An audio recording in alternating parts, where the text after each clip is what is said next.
Hello friends, welcome back to the show. So glad to see you all once again. And if you're new here, thanks for stopping by. I think that you're going to like what you see because I certainly enjoyed making these, because if you grew up on cartoons from the 90s and 80s like I did, you're looking for an excuse to go back and watch them, and I hope I can provide that for you with these reviews.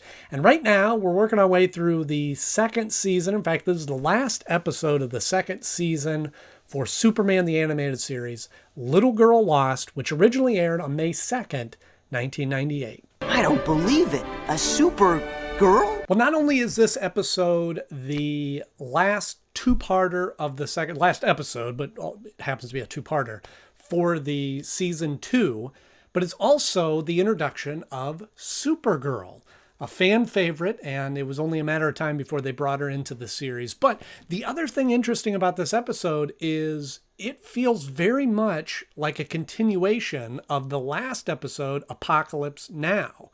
But we're going to talk all about that right after our 90-second Brainiac rundown. I gave myself 90 seconds again because it is a two-parter. Now, I was able to accomplish this last time, so we'll see if the same luck returns with 90 seconds. Here we go. Superman is out in space looking and investigating where Krypton used to be, and he finds a signal, and he goes to the sister planet, and he finds Kara frozen in this capsule. She's the only one there. Skip ahead later, he's now brought her to the Kent farm, and she's flying around and enjoying herself, and he pulls her down and says, hey, you gotta settle down there. And then he goes, well, I'm going back to Metropolis. Intergang's acting up again. And she goes, oh, take me with you. He goes, no, it's safer for you here. So he goes back to Metropolis, and there is a bunch of teenagers working for Intergang with hover tanks stealing and disrupting a bunch of stuff. And Jimmy goes, hey, Lois, let me in on this. I want to be a part of this. She goes, no, you're not ready for this kind of big stories. And meanwhile, Kara comes into the Daily Planet posing as Clark's cousin. He goes, no, you can't do this. You got to stay safe and not get into trouble. And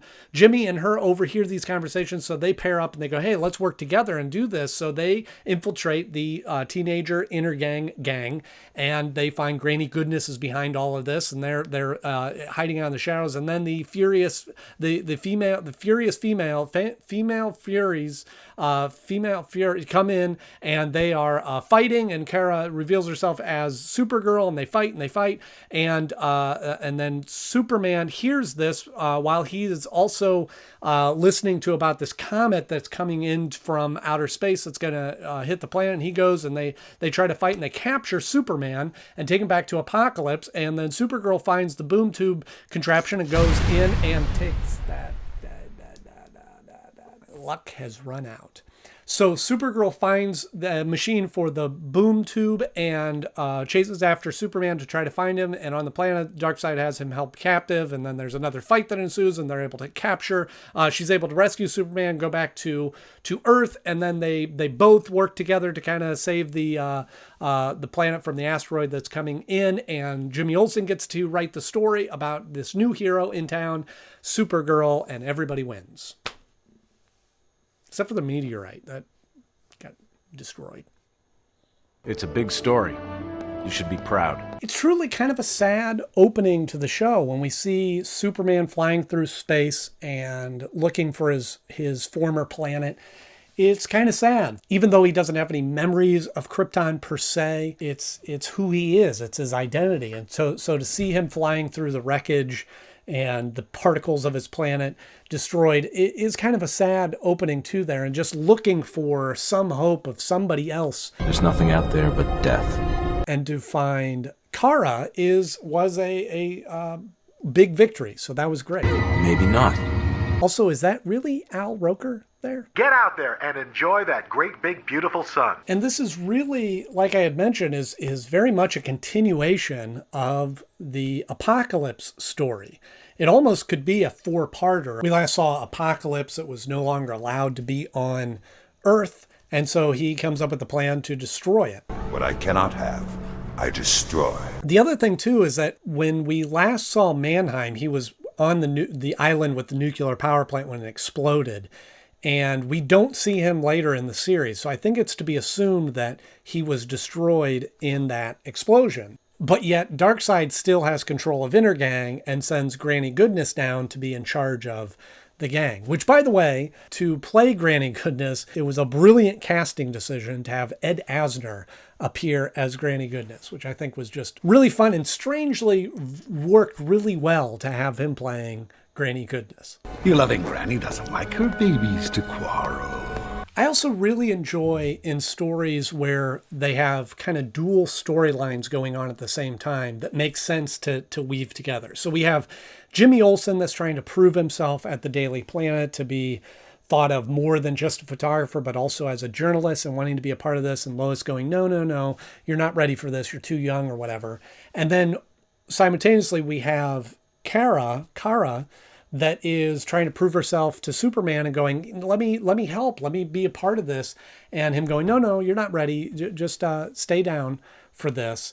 And to see them both wanting to prove themselves end up kind of their storylines crisscrossing and obviously working together to accomplish the same task and be able to each individually prove themselves to their respective parties. And I like when that happens and that works in stories like this. Can I join you? Now, truth be told, this does turn into into just kind of a big battle. And I know I talk about this a lot, but there's just a lot of fighting.